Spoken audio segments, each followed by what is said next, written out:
Wenn Sie jetzt ganz unverhohlen wieder Nazi-Lieder johlen, über Juden Witze machen, über Menschenrechte lachen, wenn Sie dann in lauten Tönen saufend ihrer Dummheit frönen, denn am Deutschen hinterm Tresen muss nun mal die Welt genesen, dann steh auf und misch dich ein, sage nein.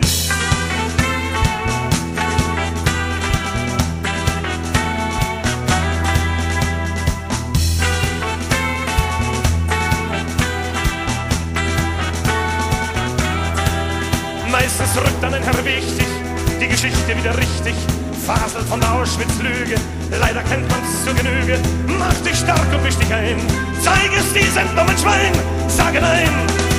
Ob als Penner oder Sänger, Banker oder Müßiggänger, ob als Priester oder Lehrer, Hausfrau oder Straßenkehrer, ob du 6 bist oder 100, sei nicht nur erschreckt verwundert, tobe Zürne, misch dich ein, sage nein.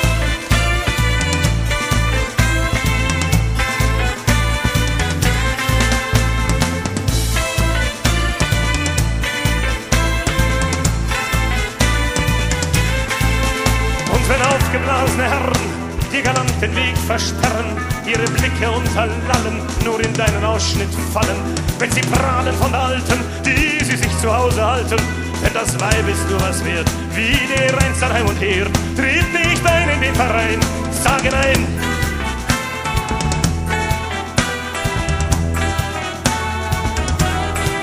Und wenn sie in deiner Schule plötzlich lästern über Schwule, schwarze Kinder spüren lassen, wie sie andere Rassen hassen, Lehrer, anstatt auszusterben, Deutschland wieder braun verfärben, hab dann keine Angst zu schreien, sage nein.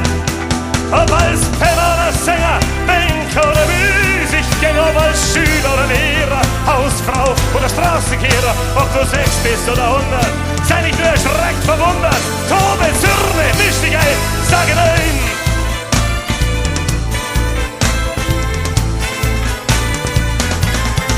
Ob als Penner oder Sänger, Banker oder Müßiggänger, ob als Schüler oder Lehrer, Hausfrau oder Straßenkehrer, ob du 6 bist oder 100, sei nicht nur erschreckt verwundert, Rotze, Motze, misch dich ein, sage nein.